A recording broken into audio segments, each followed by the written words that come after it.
Dark tales for dark nights.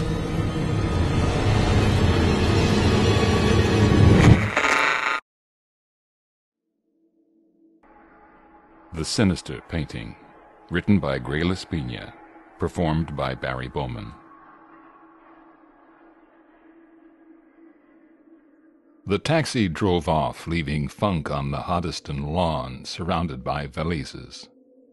Funk was thinking it more than merely odd that Barclay, for whose coaching he'd come prepared to spend a month, had not met him as planned. He tried the screen door. It was hooked inside. Hello in there. There was no response. The Hoddesdon farm lay drenched in a torpid lethargy for which it was obvious more than the July heat must be responsible. Within the house no one stirred. On the surrounding fields no one was abroad. Even the usual sounds of the farm animals were hushed. Funk was unpleasantly affected. Surely the entire household had not gone to meet his train and somehow missed it.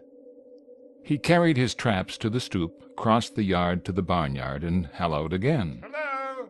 He knew of old where Barclay's studio was, so he set off down the path toward the grateful shade of the woods. The gray stone walls of the old building soon glinted through the tree trunks and heavy foliage. A strong conviction possessed Funk that Barclay was not within. In fact, he found the studio door padlocked. He noted that the west window was rudely boarded up. He walked around the studio to the north. Here the trees had been cut down, and the studio wall was entirely of glass. He peered in with deepening curiosity, but apart from the usual litter of easels, painting paraphernalia and accessories, canvases in serried rows against the walls, his attention was almost immediately drawn to a painting propped against the south wall where the full light from the opposite windows poured in revealingly. Rum go. That never is Barclay's work, and he'd never let a student perpetrate such a monstrosity of hue and crude color. He pressed his face to the glass, cupping it against the outside light. That old man, it may be crudely done, but he's also absolutely horrible. His hands, they're dead hands, bloodless, waxen. Something about the way he's sitting there, drooping as if he hadn't the strength of himself to sit erect and was being held by something without that you can't see. I don't like that thing. It's ugly. There's something wrong with it. He said this last with conviction, and as he exclaimed, became aware of another gaze fixed upon himself. He snapped upright and wheeled quickly. Waiting patiently for him to finish his examination of the studio's interior stood a man in patched, stained blue overalls. Well? Mr. Barclay's at the house, sir. You're Mr. Funk? I'm Mulcahy, Hoddesdon's hired man. All right. I'm coming. How did Mr. Barclay come to miss my train? Well, we was all down to the police station, sir. Police station? What's been going on here? I found Mr. Oakey dead in the studio this morning, sir. What? Oh, there's something wrong in there, sir. I saw the blood on the old devil's beard. Oh, snap out of it, Mulcahy. Are you referring to that picture? I am that, sir. Blood on the old man's beard? It's ridiculous. I saw none. Oh, blood it was, sir. And the poor young man's was all drained out of him, sir. Ha! This sounds intriguing. Blood on the old man's beard? And dripping from his dead fingers, sir. And not one drop left in the corpse, sir. Blood all over the damned old devil's whiskers and his dead fingers, sir. Oh, Mary Mother. Who did that painting? A man by the name of Silva, sir. He's after being a cabinet maker, but he got to thinking he could paint, so he made that beauty back there. Devil fly away with him. He sure can paint. Oh, he's mixing something with his paint that only the devils from the pit can give him. Sir, the night before the poor lad was murdered, there was a fine canvas of Mr. Barclay's cut into ribbons, and Mr. Oakey's prize picture the same. What might that mean, along with the poor lad's being killed the next night? And Silva only getting honourable mention last week where he was looking for first prize. Looks as if Silva had a motive. Life was stirring normally about the farm now, as if a ban of enchanted silence had been lifted. Funk could see Barclay's bulky body leaning over the valises on the front stoop, He hailed his friend, and then asked Mulcahy hastily, "What do the police say?" Any one of us might have done it, sir, but the studio was locked from the inside, and there's no motive, and they can't figure where the poor lad's blood went, sir." Back of the simple words pushed a dark significance of terrible things. "Looks as if there were more here than appears on the surface." "Oh, right ye are, sir. From now on, Tom Mulcahy wears a blessed medal next to his hide, day and night." Funk met Barclay's welcoming hand with a heartening grip. Sorry to have missed you, Funk, but this ghastly tragedy has dislocated all plans. I was fond of the boy. He had a gift, had Harry. I was looking forward to what he would do with color in not far future, and now... "Where's my room, Barclay?" Funk gathered up his bags and followed the other painter up the front steps. Both men lighted cigarettes in silence. Barclay stared abstractedly from the window, while Funk unpacked rapidly, puffing clouds of smoke about himself as he tossed shirts, underwear, ties into the open bureau drawers. "I want to know how Silva's paintings got into your studio." So you're taking that attitude? Well, anybody but a crass, materialistic jackass would. Well, I didn't know you went in for that sort of thing. Well, I've no time for anything but painting. Just making a living takes most of my time these days, Funk. Well, very little suffices for me. I'm too fascinated with studying the truths underlying the illusions of material existence. Not that I've gotten very far, but what I know, I know. Then perhaps you can say what's unnatural about poor Harry's death. I know there's something wrong about it. Something wrong? Yes, there's something wrong and uncanny about the lad's death. As to its being unnatural, well, there are many strange and little-known laws operating along lines so new to us.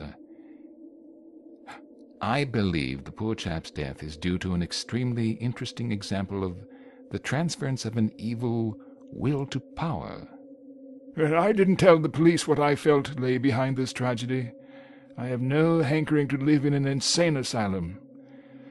Now I have faint hope that you may be able to appreciate the strangeness of my experience. Listen, Manuel Silva settled here a few years ago, and he's been doing well as a cabinet maker. Recently he learned that I got from $300 up for a canvas, and he thought this was an easy way to get rich. But I refused to teach him. Well, you know I never take any but advanced students of decided promise. My refusal roused Silva's furious resentment. I've instituted an annual art exhibit in town. Silva entered 3 canvases to force my hand. They're rather terrible. One was a blacksmith, dark, sullen, sinister. He was hammering viciously at what appeared to be a battered crucifix.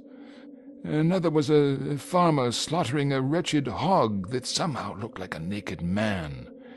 The butcher's face wore a too realistic grin of sadistic enjoyment as he wielded his bloody knife. The third was the painting you've just seen in my studio. Harry's entry took first prize. This was inevitable.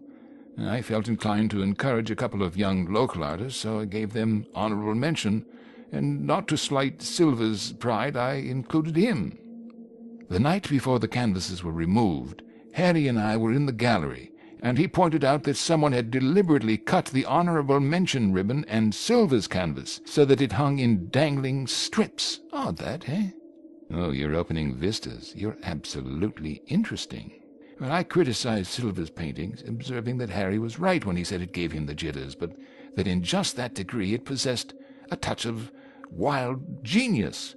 Harry pronounced it ghastly to paint a hunched-up old man as dead as a doornail, his hands frightful, decomposing, yet sitting up there. Ugh!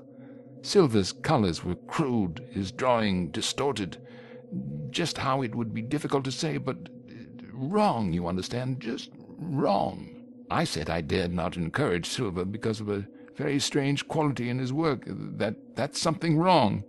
And then we both nearly jumped out of our skins, for in the dusk behind us someone broke into an ugly chuckle, and we turned to see a dark figure slouching out. It was Silva, and I realized that he'd heard me pronounce him an evil genius.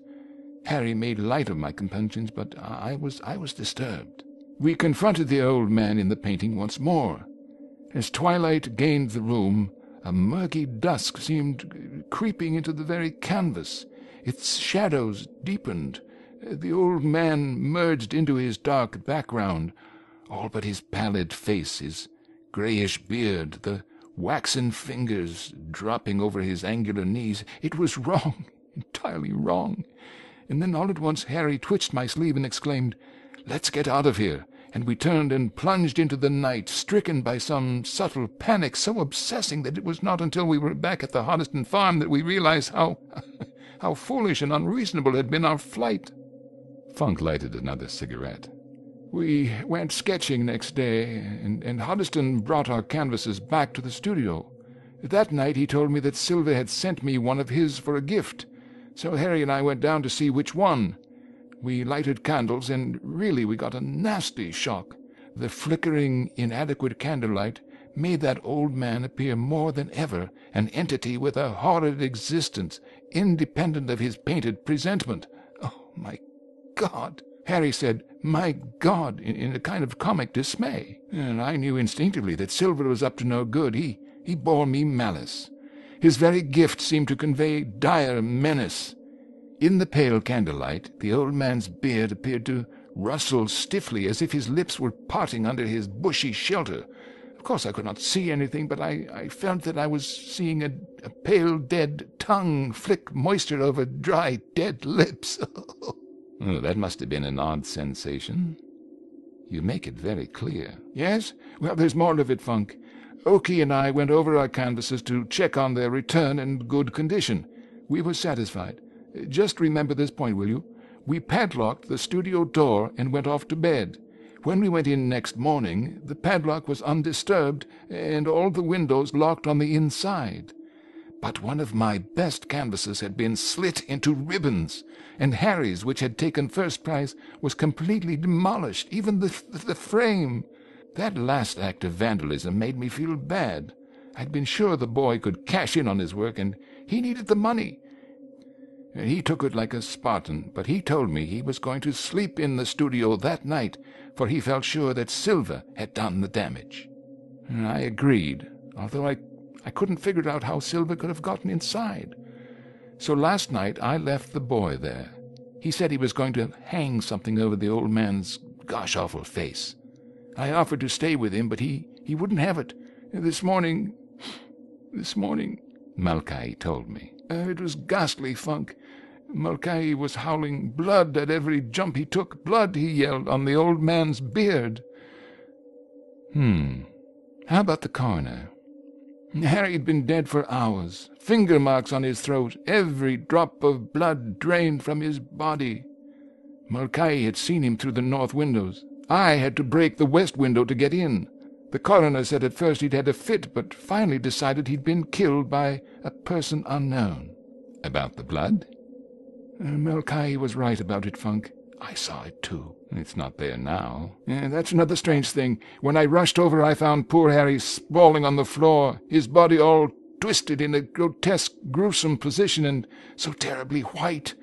As I threw myself on the floor beside him, something struck upon my inner ear. It was a sound, but such a sound. Even as I heard it, I knew I was hearing what could not be apprehended physically. I sprang to my feet and confronted Silva's hideous canvas. God, it was horrible. The painted old man sat there motionless, but it was a sinister restraint, Funk. I stared, stricken by a horror that affected me with nausea, for I saw then that someone had smeared that ancient's deadly pallor with crimson that crawled down the painted grey beard. The dead hands that hung over the angular knees were dripping every pallid fingertip with blood. Blood, Funk. How do you know it was blood? I touched it. And then? A ghastly thing came to pass. I did not see it. I felt rather than saw.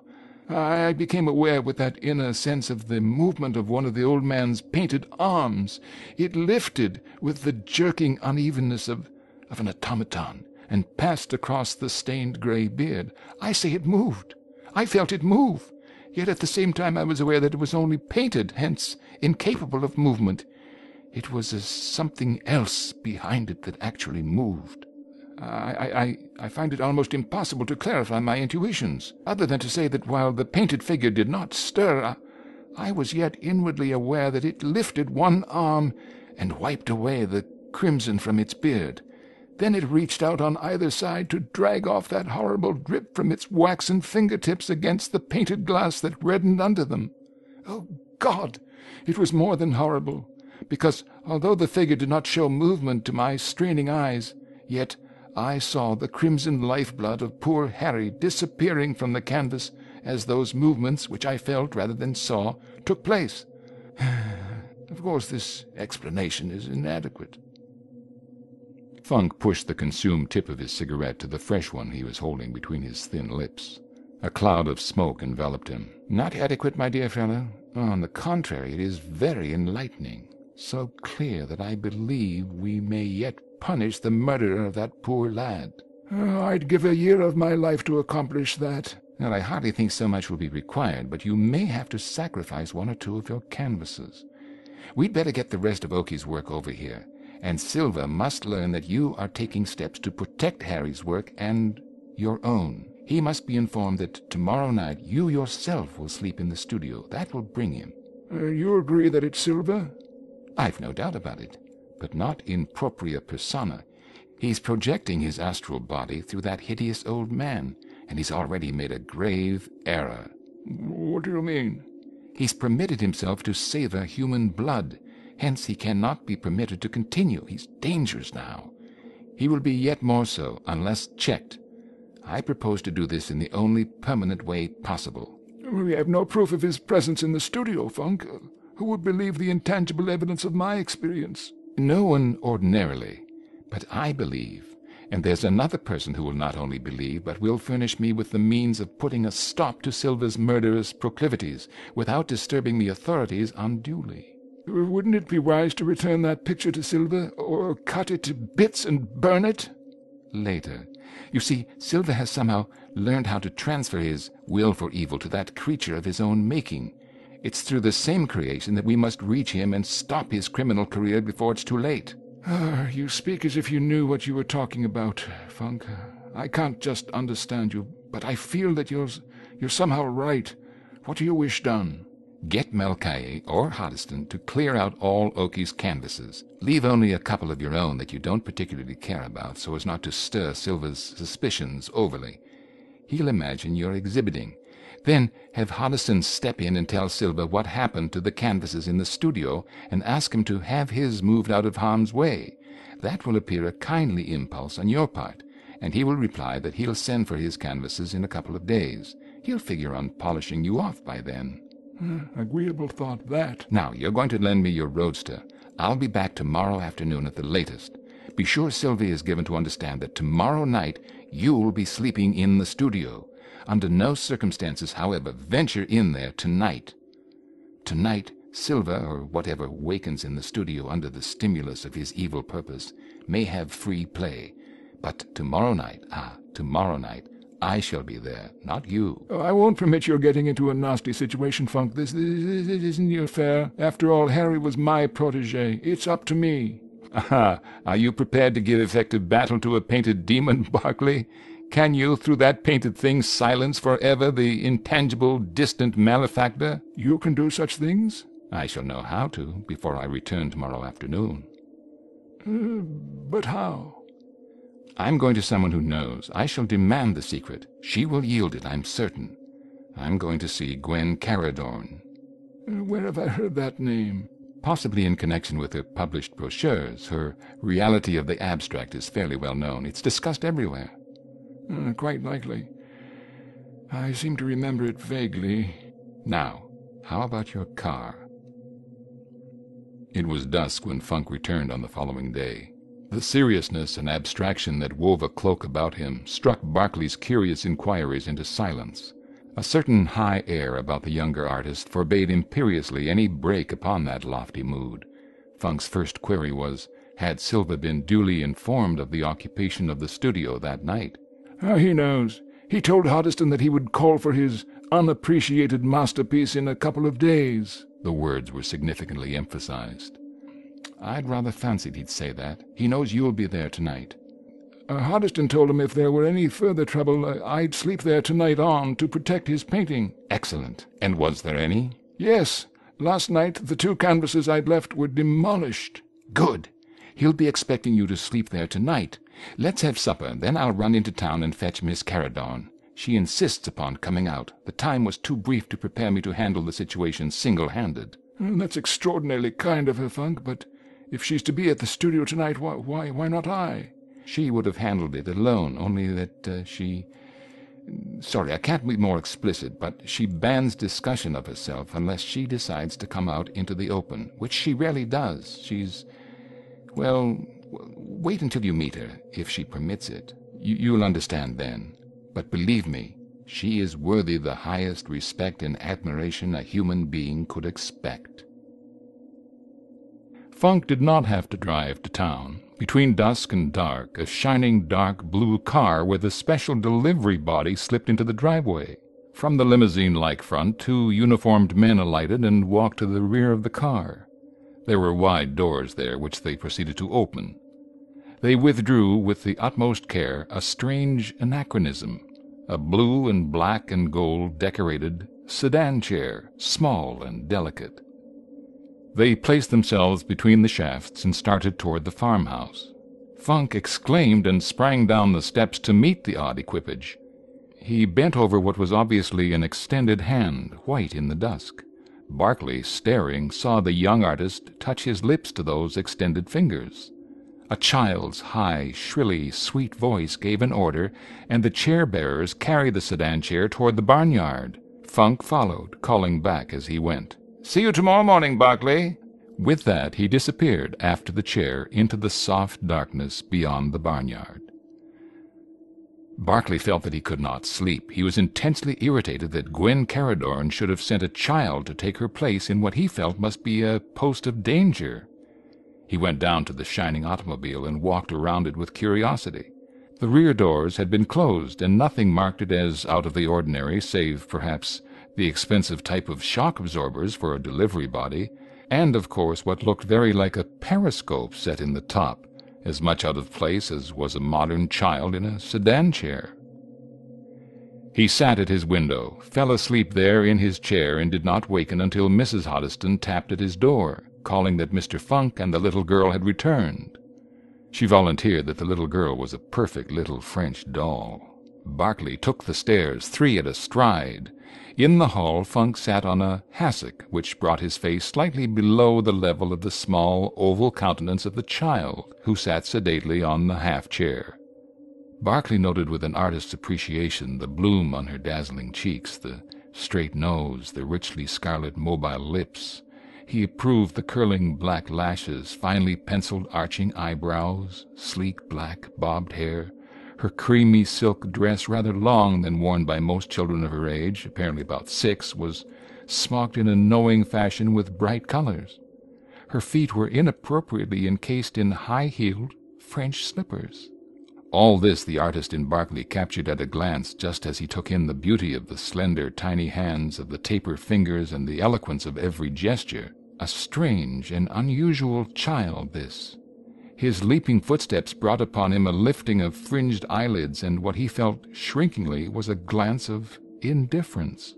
He stopped short at the foot of the staircase, abashed at this disdainful glance. He knew all at once why this child's frock was longer than customary, why her tiny feet wore adult-style footgear, why sophistication animated those taper fingers. The cobalt-blue eyes that regarded him from the child's elfin face were the eyes of a grown woman. They were the informed eyes of one who had passed through the fires of varied experiences, the eyes of one who had gazed unafraid upon unveiled mysteries. The child was not a child, but was an exquisite midget, a creature set apart from the entire world by her miniature proportions. Funk sprang up, caught the other man's hand, and drew him down to the hassock, himself sinking upon the floor so that both men's faces were below the level of the midget's. "Barclay, Miss Caradorn permits me to present you." Honored, Miss Caradorn." Barclay sat, still confused, under the keen gaze of those faintly derisive blue eyes. He understood it after a minute. She was touched with amusement at his discomfiture. An elfish smile twitched at one corner of her scarlet lips, and she actually turned away those two shrewd eyes as if to spare Barclay's feelings, a kindly gesture which did not serve to tranquilize him, for there was just a touch of condescension in her half-smile. "Mr. Funk has been showing me these canvases from your studio. I would very much like that snow scene. It is charming, if you will tell me the price." I would feel honored if you would accept it as a proof of my gratitude for your having come here. "You're anxious to learn the outcome of last night's plans?" Suspended in the bosom of her frock by a slender platinum chain was a platinum whistle which she put to her lips and sounded. At once the bearers of the sedan chair came up the steps and into the hall, holding the chair close to their mistress. Like some bright bird, so airy and graceful was her lithe movement, she seemed to fly from her chair into the sedan's shelter. She waved one tiny hand. The bearers took their light burden outside, slid it into place in the rear of the waiting automobile. They mounted into the front, and the car slipped noiselessly away down the road, bespeaking the many-cylindered motor by its very silence and power. "So that strange little thing is your wonderful Gwen Caradorn? Why didn't you warn me?" Funk lighted a cigarette hastily and began surrounding himself with smoke. "Why didn't I? Because she won't be talked about. She's proud and sensitive. She considers her miniature body the ultimate of human perfection and won't permit its comparison with what she considers our gross bodies. And she's abnormally proud of her brain. She has reason to be. I think it's the most highly developed I've ever known. As an oculist, she's the seventh daughter of a seventh daughter. You're anxious to know about last night. She's forbidden me to divulge details, but I may tell you briefly that Silva will never again repeat his evil act." "He was there, then, last night?" "Not in propria persona, but his familiar was already locked in with us when I bolted the door behind Gwen and myself." What do you mean?" "Let's go down to the studio. It's easier to understand when you've seen things with your own eyes." The telephone rang. Mrs. Huddleston ran out of the kitchen and answered it.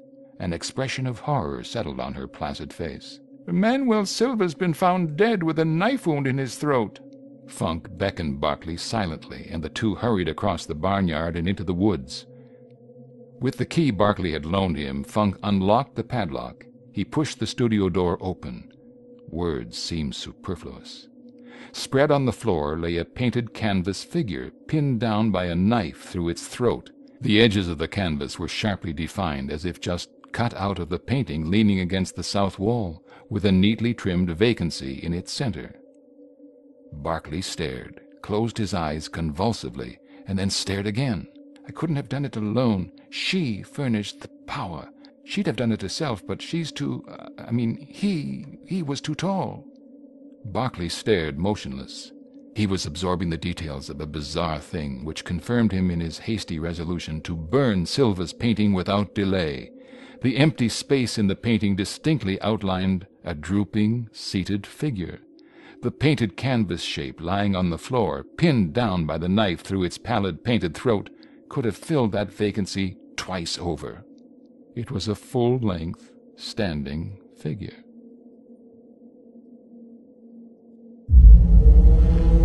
Chilling tales for dark nights.